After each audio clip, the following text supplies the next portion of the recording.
Bienvenidos a una nueva versión del programa Personajes de la Venezuela Virtual. Esta vez tengo el Sí. placer de entrevistar o de hablar, conversar con un venezolano más o menos de mi época, un poquito más, un poquito menos.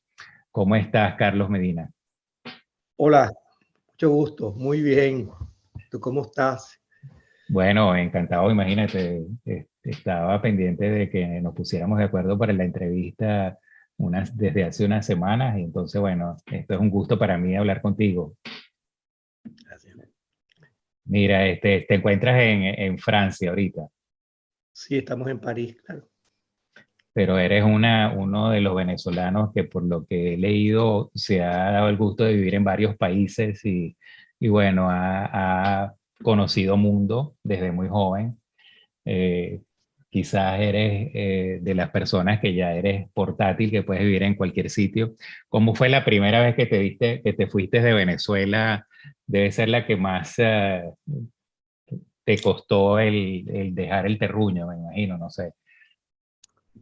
Bueno, mira, eso fue en Italia.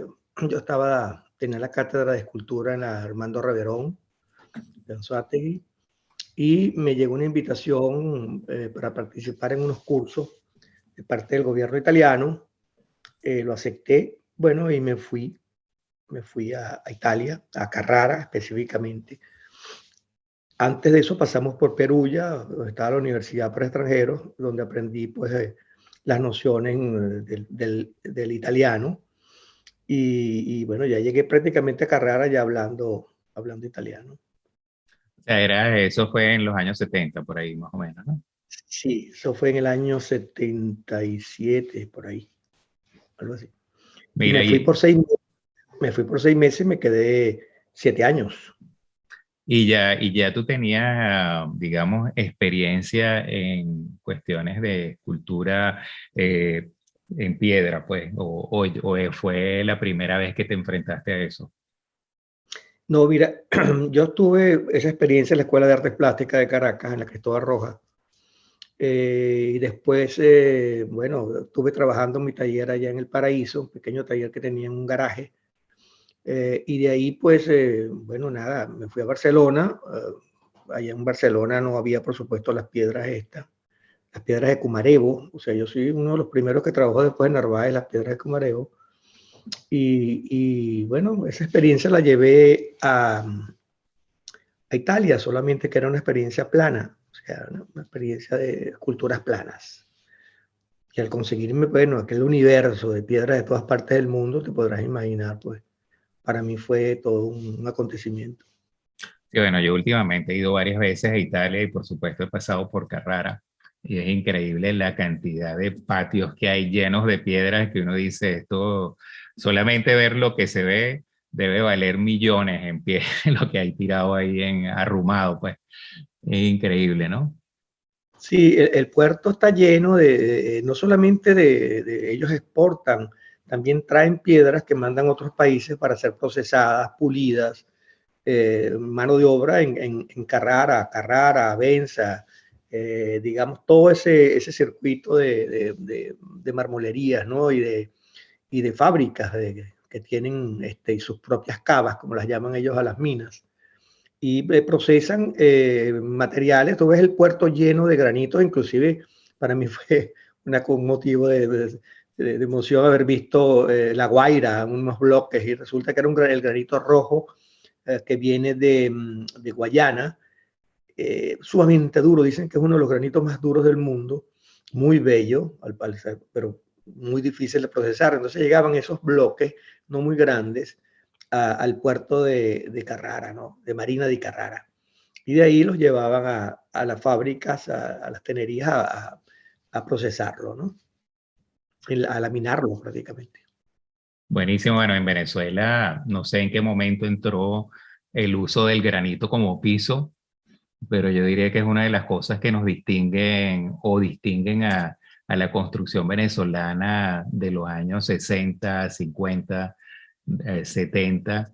De luego entró el uso de cerámicas y otras cosas, pero digamos que eso debe haber venido por ahí, por la vía italiana hacia Venezuela, me imagino, ¿no? Sí, de esa emigración de los 40 y también la emigración de la Primera Guerra Mundial, que llegaron unos italianos interesantes. Pero la masificación se produjo por ahí en los años 70, algo así, ¿no? Porque siempre se importaba el mármol. Llegaron pues unos consorcios italianos que lo importaban y, bueno, llegaba a Venezuela en forma de láminas, en planchas, y eran utilizados por los arquitectos de la época. Inclusive muchos de esos italianos que tenían en Venezuela oficinas, cuando llegué yo a Carrara, me di cuenta visitándolos, los que habían estado en Venezuela, que salieron después de la dictadura, unas fotos maravillosas del Centro Simón Bolívar, de las cosas que ellos realmente hicieron y hicieron muy bien, por supuesto. Para mí fue una Claro. satisfacción, aquellas fotos en blanco y negro de esa época. Y estar ahí viendo la familia, pues la misma familia, los herederos, los hijos de los italianos, que hicieron todo ese trabajo en Venezuela en la época de Pérez Jiménez. Sí, bueno, en una casa en Italia me encontré yo con una pintura, digamos, ingenua del Centro Simón Bolívar, pintado por uno de los abuelos que estuvo en Venezuela, ¿no? O sea, Ajá. increíble la gente pues vivió y esas fueron quizás las actividades que los realizaron como hombres o como mujeres y luego se retiraban en sus países de vuelta, pero se llevaban el corazón todo eso que habían visto, que habían contribuido, que habían generado, ¿no? Sí, es que justamente de lo que me hablaban estos señores que habían estado en Venezuela, que habían hecho esas obras, lo hablaban con mucho cariño del país, un país que les brindó pues una oportunidad única, ¿no? En ese momento en que estaba pues el proceso de la posguerra, ¿no? Mira, bueno, contigo tengo un poquito así la confusión de que digamos, eres bastante realista, pero es algo así como contradictorio porque también tienes una escultura abstracta. Entonces, yo diría que el abstracto en sí, en tu caso, quizás no existe como tal, sino si tú magnificas el detalle y entonces lo que uno ve es algo muy realista, muy geométrico, muy limpio, pero es el detalle que uno quizás viera del mundo si tuviera unos, unas, digamos, lupas para ver el universo, para ver lo que nos rodea, no sé, qué es lo que, cómo lo ves tú. Bueno, mira, yo soy muy pragmático en mis cosas, me gusta estudiar la realidad de las situaciones, de la historia del arte y abstraer, la abstracción es abstraer, acuérdate. Y bueno, todas mis cosas, todo mi trabajo se basa en una síntesis de un estudio, de ver y de no repetirse en las cuestiones. Es muy difícil trabajar con el círculo, el triángulo y el cuadrado, que son los elementos cósmicos, por excelencia, sin repetirte. Es dificilísimo. Yo tengo ya casi, ya para los 50, estoy en ello, trabajando esos tres elementos, tanto planos como volumétricos. O sea, de un círculo, pues para mí eso es una esfera, si lo prolongas, si la llevas a la volumetría. Y eso es muy importante para un artista, entender eso, pues entender que no eres el único que has trabajado con ese elemento, que eso es parte de toda una serie de estudios que se han hecho durante la época inclusive de los griegos hasta nuestros días, y que hay que estar al día, hay que estar al día en eso, pues hay que estar en el ahora y utilizar la tecnología que tienes para desarrollar tu trabajo, ese trabajo que tú ves muy exacto, muy medido, donde no hay pizca digamos, de inexactitud, sino concreto. Bueno, eso ha sido mi vida durante todos estos años.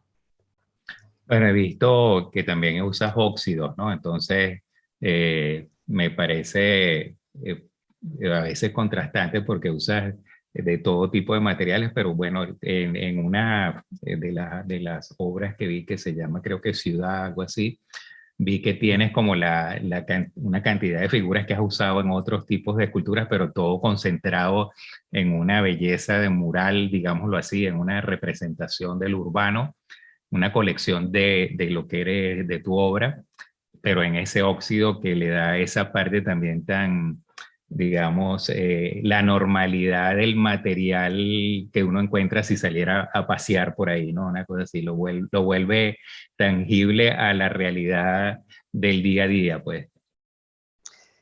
Sí, fíjate, yo no pinto nunca. Normalmente, durante toda mi trayectoria, solo he tenido una etapa roja negra. Y esa roja era porque era un mínimo protector en ese momento del metal, ¿no?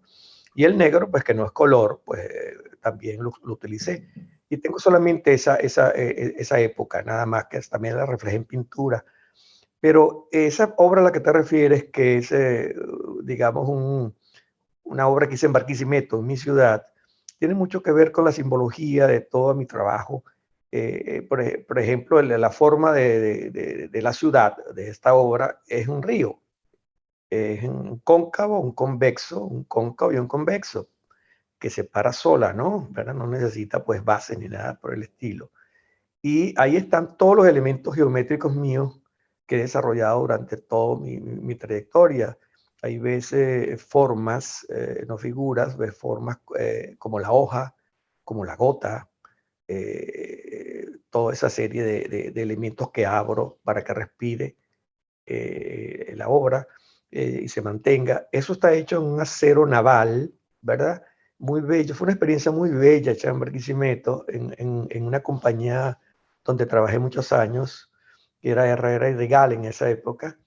Y me acuerdo que cuando decapamos el planchón de acero naval, que es un acero naval, esa pieza, acero naval con otras cosas, ahí inclusive las gotas son una fusión, pues, ¿no? Y, y yo me acuerdo que yo quedé impactado de ver cómo el ácido que utilizamos para decapar con el fuego, ¿no?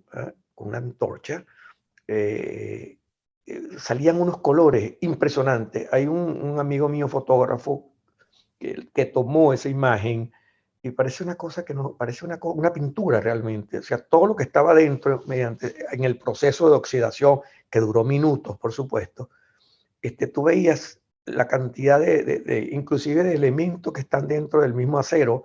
Claro, al ser una fusión en planchón, ahí aparece cobre, bronce, aluminio, todo lo que tú no te puedes imaginar está ahí, pero no está revelado, está ahí metido en esa cuestión. Por eso yo me quedé impactado con esa obra cuando empezaron a aparecer aquellos amarillos, aquellos verdes extraordinarios, aquellos naranjas. Todo estaba ahí en esa pieza, ¿no? Para mí fue una cosa maravillosa que duró muy pocos instantes, porque al día siguiente, por supuesto, ya estaba su primera capa de oxidación, ¿no? Normal, pues la que hace el oxígeno al estar libre. Bueno, me imagino que si se hiciera en esta época, uno podría filmarlo y tener todo a cámara lenta. Ese proceso debe ser una belleza, ¿no? Como digamos, una vida, eh, el transcurso de Una un vida de punto. color, Sí, debe ser una vida de color, precioso. Sí. sí, que nunca he utilizado, que estaba ahí. Por eso esas pátinas que yo uso, las que sí produzco para que el oxígeno me ayude digamos, a madurar la pieza, la dermis de la pieza, son unas pátinas muy de todas esas limaduras habidas y por haber de cobre, de bronce que salen de los tornos. Yo las metía con unos ácidos, las combinaba con unos ácidos, y de esos ácidos, cuando tú le quitabas la cacarilla a la lámina, ¿verdad? Esa cosa negra de la que sale de la fusión, tomaba unos tonos extraordinarios, y sin darle la pátina del fuego, como hacen cuando lo hacen con el bronce, que sí le van echando el ácido y le ponen el fuego de una vez. Esto no, esto es el oxígeno, te va haciendo unos tonos verdes, unos tonos azules extraordinarios. Hay dos alumnos míos que poseen esa técnica, que la están utilizando y que les ha ido muy bien realmente. Y bueno, mira, son cuestiones digamos, de dermis en el material, ¿no? Y que hay que tener un conocimiento. Ya yo había estado en Carrara, en la fondería Mariani, es una fondería bastante grande, eso está en Pietrasanta, y había estudiado eso con el artesano, digamos, el señor que sabía de pátinas que tenía con ellos toda la vida, patinando cosas en esa fundería, y con él entendí la maravilla que significa degradar unos metales para convertirlos en esa belleza y esas pátinas que él le daba con su sopletico ahí, ¿verdad? Y su pincel, ¿no? Y placa, lanzaba su ácido y lanzaba el fogonazo. Una maravilla, o sea, la alquimia realmente de los materiales. Sí, bueno, digamos, el que ve eso ve la belleza en las texturas y ve la belleza en ese tipo de material que a veces no lo puede usar, pero que lo ve, pues lo está apreciando todo el tiempo porque pues el mundo, la vida está rodeada de cantidad de cosas que tienen ese proceso en forma natural o no natural, ¿no? Mira, tengo también, pienso que eres quizás una de las personas que ha tenido contacto con las culturas primogénitas de alguna forma desde el punto de vista del análisis de la forma y del análisis de quizás el por qué las culturas primogénitas tienen también algunas formas geométricas en algunos casos y eso. Y me parece que eso también es importante desde el punto de vista de nosotros los latinoamericanos, que en algún momento pues posemos nuestra atención en eso que es autóctono de allá de nuestro continente y que nos demos cuenta que pues en alguna época en el pasado también había gente que le ponía atención a este tipo de expresión, ¿no? Empezaste a tener contacto con la cultura autóctona de Latinoamérica, donde en México, ¿cómo fue tu proceso? No, fíjate, yo comencé a estudiar en Venezuela ese proceso después que me gradué por ahí en el año 76, Mm, 77.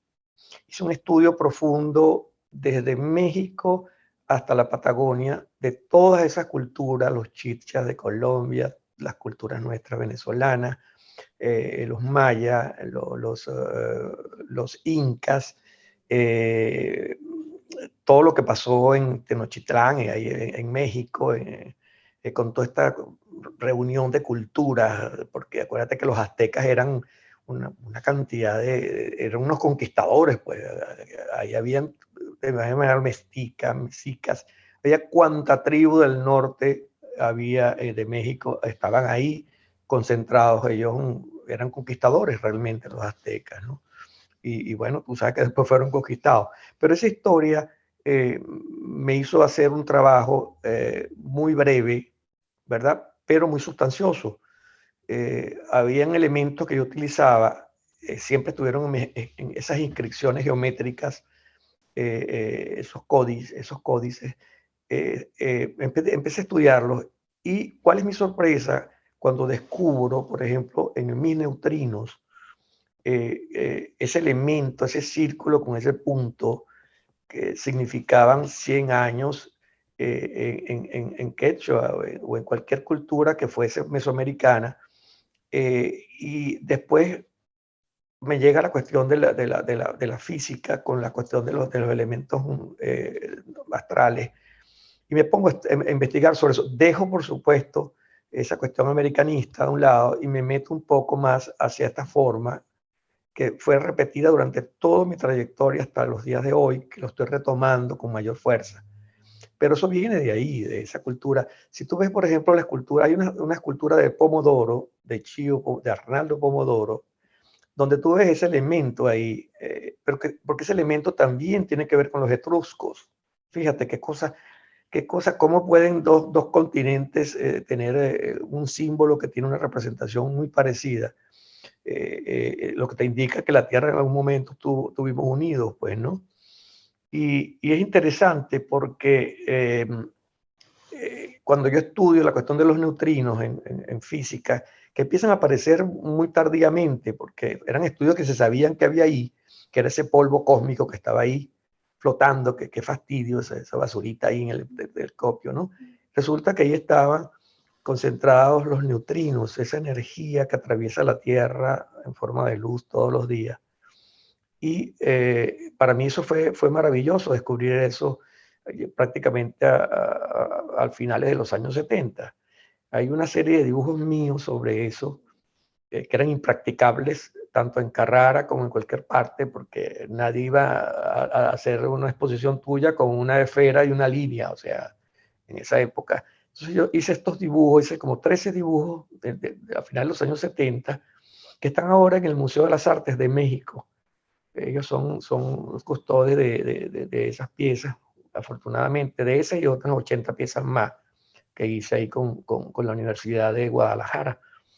Y que ellos pues me han protegido esas piezas, están ahí, se prestan para algunas exposiciones en museos mexicanos.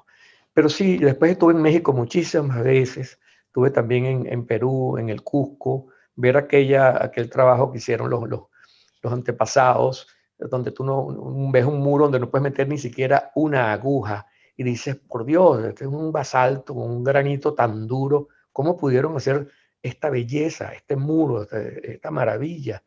Y que tú ahora con la tecnología, por supuesto que puedes lograrlo hacer con estos discos de diamante, con estas cosas, pero ellos no tenían absolutamente nada de eso.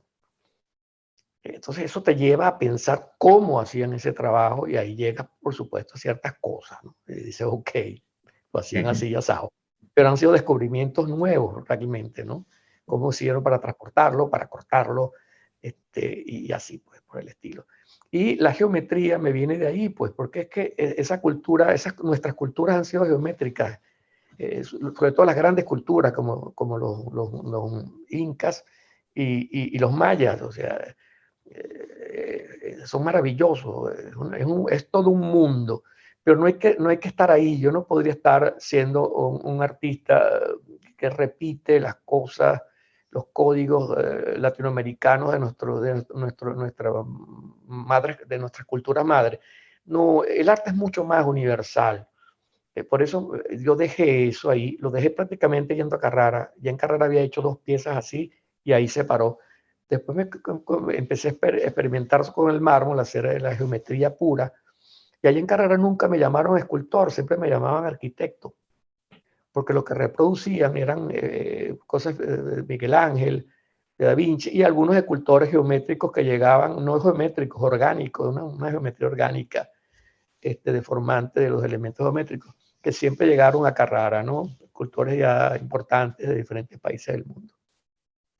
Mira, bueno, por supuesto, en Carrara, pues tuviste oportunidad también de, digamos, enfrentarte al clasicismo, pongámoslo así, y enfrentarte a cuál es la misión de un joven en el siglo pasado y por supuesto ahorita en este siglo en cuanto a esto, a la forma, cuál es el nuevo concepto de la estética, de la belleza y eso.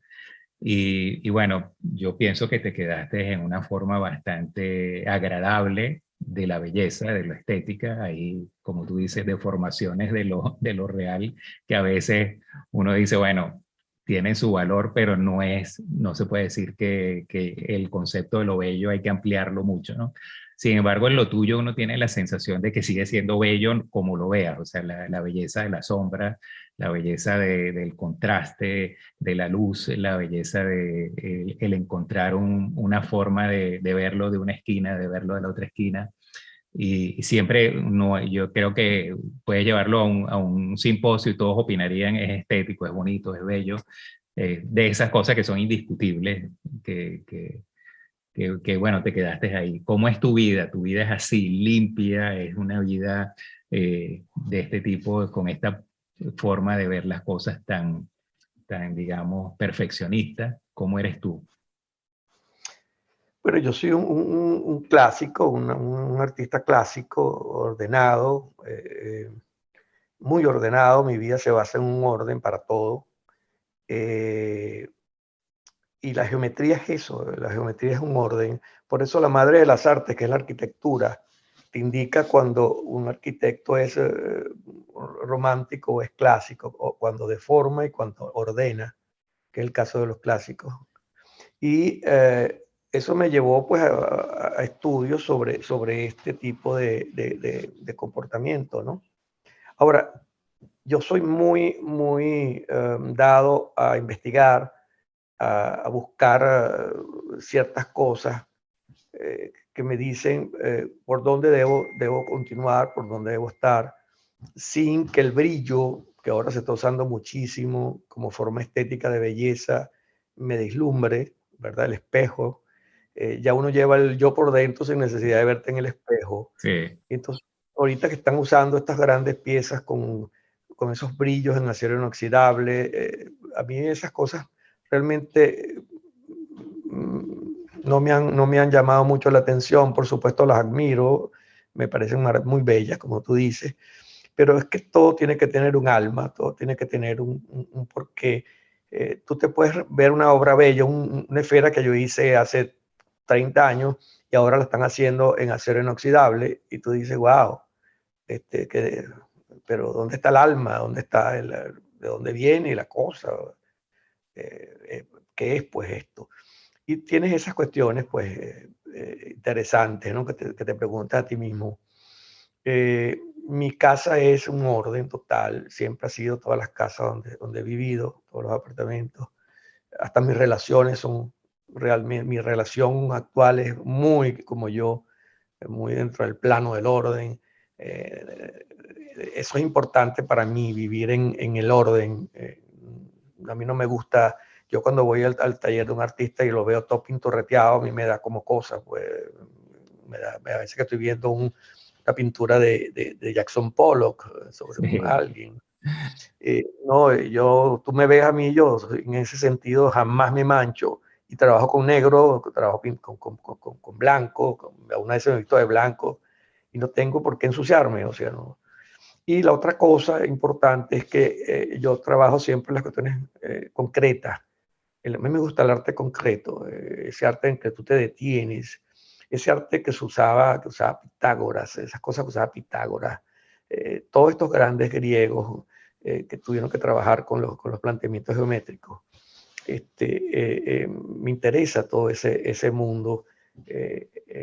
Claro, cuando vas a ver sus historias, son historias muy difíciles de comprender, su vida privada, eso que tú me estás preguntando, cómo pensaban o cómo actuaban, Sí. no podemos saber, pero estoy absolutamente seguro que eran unos tipos clarísimos en sus momentos, con sus planteamientos, con sus cuestiones. Yo a esos planteamientos los he estudiado y he visto en ellos muchísimas posibilidades. Yo creo que todos nosotros desde hace 200 años estamos trabajando en base a esos criterios, esas escuelas maravillosas de arquitectura, de escultura, eh, todo ese humanismo maravilloso tienes que tenerlo para poder realizar cosas que tengan que ver contigo, que sean, digamos, este es mi aporte al trabajo que hago, este es el aporte que estoy haciendo a las nuevas generaciones, y como un monje, tranquilo, callado, he tratado de hablar lo menos posible y oír un poquito más. Por eso jamás tuteé a mis profesores, a mis maestros, siempre con una gran educación sobre ellos, un gran respeto. Bueno, creo que las culturas madres siempre están por ahí de alguna forma, todos estamos alineados de alguna forma. Cuando hablabas esto de esos códigos que tú encuentras en otros lugares y eso, yo siempre me pareció un poco a esto que he pensado yo, que seguramente nosotros también tenemos algo que es innato, una forma de comunicación innata que por supuesto la hemos transformado con la cultura y los distintos idiomas y eso, pero quizás el origen de la comunicación parte de algo que está en los genes, pues que está en la forma de cómo las gallinas cacarean o en la forma como los animales se expresan. Nosotros también debemos tener algún tipo de lenguaje innato que todos lo tenemos seguramente y nos une. Y además de eso, bueno, siempre conseguimos esas coincidencias. Cuando hablamos de ese mismo tema, entonces podemos ir a la forma esta digital binaria que se usa unos y ceros y cómo volvemos a entrar otra vez en un idioma tan sumamente raso, pero con tanto potencial y tanta capacidad que nos tiene ahorita, digamos, unidos a través de estas pantallas y estas cosas, ¿no? Entonces, hay algo que como que está ahí, que todavía no lo hemos visto, quizás el estudio con detenimiento de todos estos objetos nos da la conexión, pues, porque una cosa es tenerlo internamente y otra cosa es poder contemplarlo y quizás encontrar algunas respuestas en base a las impresiones visuales, ¿no? Sí, sí. Mira, es que, como te explico, volvemos a la cuestión de la geometría. El tener la geometría de esos templos, esas caligrafías, pero no solamente esas, también, como te repito, todas estas cosas egipcias, tener toda esa capacidad de acumular, ¿verdad? Porque tenemos un disco duro que afortunadamente todavía guarda cosas y Sí. recuerda cosas. Es la que te pone justamente a pensar la grandeza que hubo en esa cultura, lo maravilloso que fue ese mundo prehispánico. Pero ese mundo prehispánico hoy, llevarlo a un trabajo de un artista contemporáneo es particularmente pues, difícil. No sé, tal vez no se adapta mucho a lo que está el arte, lo que está el arte ahora, ¿no? Que es una cosa inmediata, todo va hacia lo inmediato, hacia hacerlo ahora. Eh, eh, y no, por supuesto que lo tenemos metido siempre. Yo como venezolano tengo mis cosas metidas sobre mis culturas, imagínate tú, los Girajara, yo vengo de la región de los Girajara, de Barquisimeto, de los Timotocuicas, porque voy mucho a Mérida, y hay mucho de esa cultura ahí, subyace ahí, pues tú lo ves en todos los comportamientos de las personas, de las diferentes culturas. Yo tengo olicornios de Kibor, una colección pequeña de esas cosas ancestrales, esperando que en algún momento se estabilice un buen museo para poderlas donar, pues, poderlas dar. Eh, y, y, y cada vez que las veo, siento que fueron unos tipos que sin herramientas hicieron maravillas, ¿entiendes? Y eso me ha servido a mí a pensar que tenían su tecnología del momento, indudablemente que sí, tenían esas piedras, digamos, que podían romper y convertirlas en sierras, en cuchillos, en armas, en limas, para todo tipo de mestier, ¿no? Y sí, siempre hay eso, siempre tenemos eso por dentro. Yo amo mi país, no podría estar pensando en otra cosa sino en él. Le debo todo, absolutamente todo lo que soy. Yo tuve una educación cristiana en la Salle de Barquisimeto, gracias al trabajo de mis padres. Y siempre uno lleva esa, la venezolanidad, la cosa latina por dentro. Pues no puedes oír un tambor, no puedes oír un, ¿verdad? Porque inmediatamente pues te mueve la fibra. Y eso es muy importante no perderlo jamás. Sí, bueno, es muy difícil. Yo, como te dije en el preámbulo, pues tengo 30 años aquí en Viena y ya tú ves, estamos hablando de la Venezuela virtual, o sea que estamos enganchados en eso. Mira, bueno, todas las personas que pasan por aquí, yo les pido que me definan qué es felicidad y que nos dejen al final un eslogan de vida, un moto de vida. Entonces, bueno, te pido que por favor nos definas qué es felicidad para ti. Felicidad es amor, es familia. Esos dos pilares son muy importantes. La felicidad está ahí. Y posiblemente un intelectual que no lo soy, te podría decir que la felicidad está en leer un buen libro, en producir una buena obra, en producir algo para la humanidad, que sirva para la humanidad. Sobre todo esa cuestión de los amigos, tener amigos, es un tercer punto de lo que hace la felicidad. Tener familia, tener un amor por todo, por todas las cosas, tener familia y tener buenos amigos. Yo creo que ahí radica absolutamente todo. Una persona sin amigos es una persona muy sola. Y estar solo es un estado muy fácil de estarlo, porque nadie quiere, Sí. no, nadie quiere comprometerse con nada. Pero tener amigos es como tener un jardín, por ejemplo. Tener familia es tener ese calor, esa trascendencia, es formidable. Yo creo que esos tres puntos son muy importantes en la vida de una persona. Y qué eslogan, qué motos de vida tienes, qué te dices a ti cuando comienzas tu vida, tu día. Mira, uno piensa que está haciendo lo que tiene que hacer, que uno vino a hacer lo que está haciendo. En eso hay que estar muy claro. En eso estoy clarísimo. Yo vine a hacer esto y con esto pues me iré a otro plano y regresaré del otro plano con lo mismo. O sea, que estás bien enfocado, estás como quien dice, sabes a dónde vas más o menos o por dónde no vas. Sí, le doy gracias a mi compañera, a mi esposa, de acompañarme en esto, porque para ellos pues puede ser un sacrificio enorme, pero lo está haciendo con mucho amor y eso es muy importante para mí.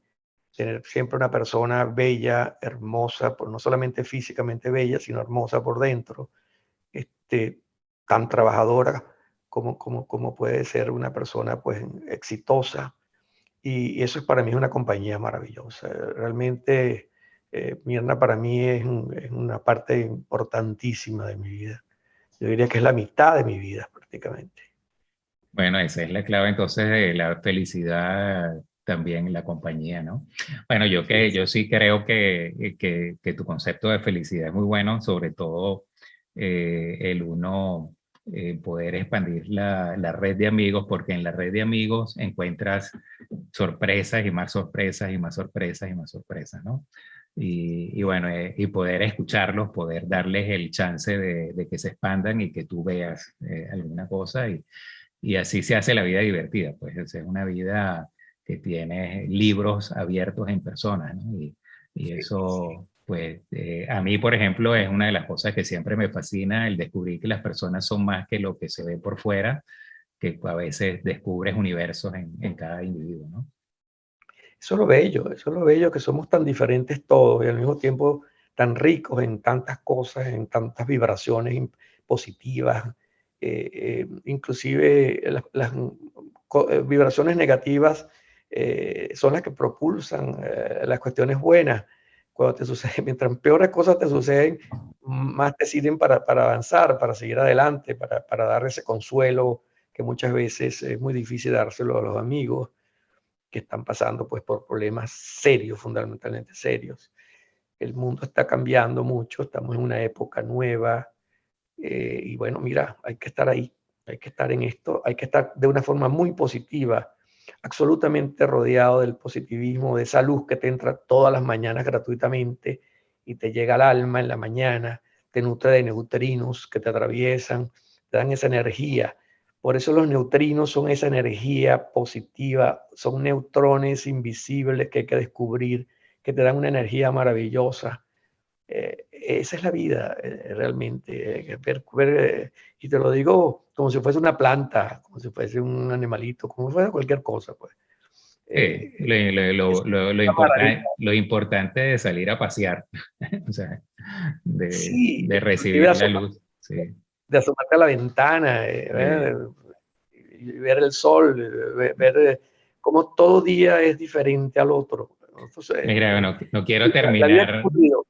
no quiero terminar sin que hablemos un poquito de lo que está sucediendo, porque esta entrevista está teniendo lugar en estas condiciones en que tenemos una, un comienzo de una guerra y esas cosas. Hoy, por ejemplo, después que hablamos en la mañana, yo pensaba, bueno, ¿qué pasaría si yo me tuviera que ir de acá? Estoy preparado realmente para irme de acá, si tuviera que huir, digámoslo así, ¿no? Y entonces pensaba, qué posibilidades tengo yo en forma quizás menos sofisticada, en una forma más primitiva, lograr mi día a día, conseguir mis cosas, pues. Entonces, bueno, me deja que pensar. Yo sé que yo soy una persona que con poco puedo vivir, eso lo sé, pero sin embargo no estoy viviendo con poco, o sea, tengo ya lo acumulado de una vida, pues, y esas cosas. Entonces, claro, te deja, este tipo de incidentes te deja un poco en la posición de esta gente que tuvieron que huir ayer y antier de sus casas, ¿no? Entonces, esas huidas, ¿no? ¿Cómo Sí, ves tú este momento? sí, es muy lamentable y muy triste. Después de todo lo que hemos vivido, la humanidad a través del tiempo, de las guerras sangrientas, horribles, horrorosas, A mí no me gusta opinar nunca de este tipo de cosas políticas, algunas veces que se convierten en política. Yo estoy fuera de ese trompetín, como dice Humberto Eco. Yo no lo toco, no lo quiero tocar nunca. Pero indudablemente que a uno le pega ese sentimiento de angustia, de pensar en esos niños, en esos ancianos, en esa gente inocente. Eh, me parece atroz que una persona pueda a estas alturas de nuestra civilización pensar en invadir, en destrozar otro país. Una persona, porque el problema es ese. ¿Cómo es Sí. posible que a una persona se le dé tanto poder de destrucción?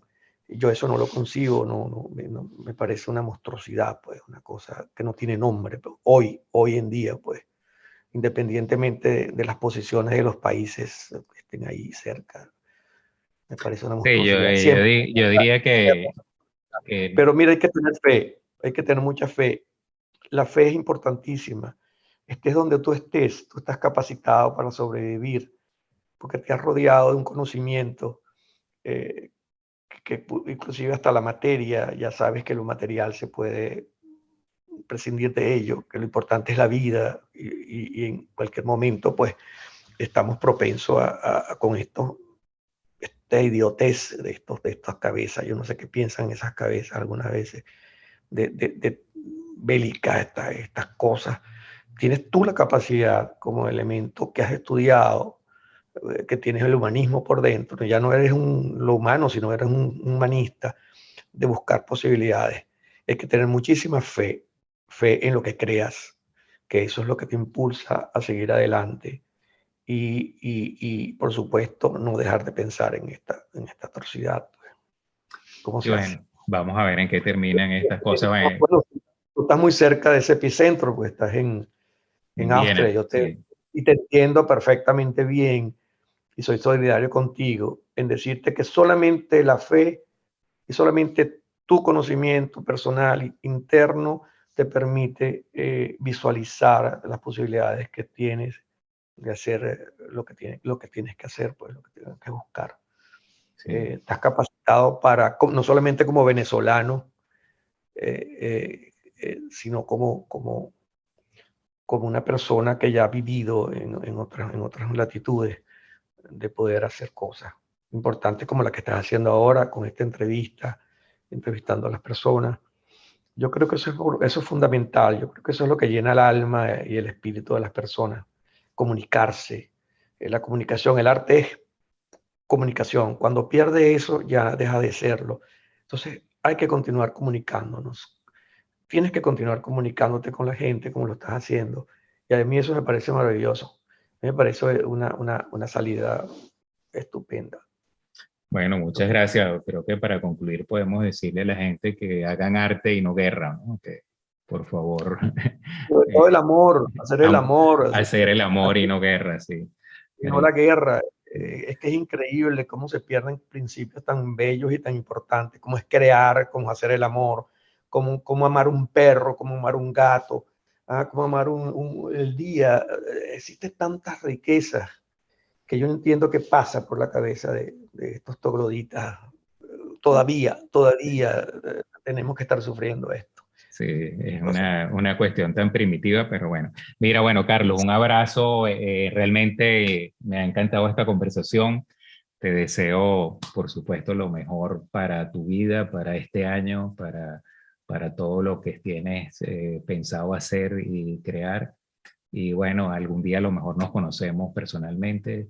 bueno, aquí Y estamos a la bueno, orden. estoy a la orden acá en Viena Aquí hay un también. sofá maravilloso donde estoy sentado. Tú sabes que los apartamentos son muy chiquitos. En caso de que tenga algún problema, pues aquí está este sofá para ti, sofá cama para ti, que es más cama que la mía. Bueno, esas son Eh, las mejores utilizaciones del espacio, son esas, ¿no? La funcionalidad del por eso, espacio. por eso- por eso la compré, porque realmente vivimos en un apartamento muy pequeño. O sea, como todas las cosas en París. Son pequeñas, son reducidas. Y bueno, son 60 metros, que es una barbaridad para sacar a París. O sea que aquí pues hay posibilidades para ti y todas esas personas que uno quiere y estima y respeta. y mi solidaridad contigo, porque sé que estás muy cerca de ese conflicto. ¿Ok? Bueno, muchas Pero gracias. fue Aquí también tienes un sofá. Así que, gracias. Y gracias por la entrevista. no, Muy amena, bueno, muy. me encantó. Bueno, un abrazo y bendiciones. Igual para ti. Gran abrazo. Gracias.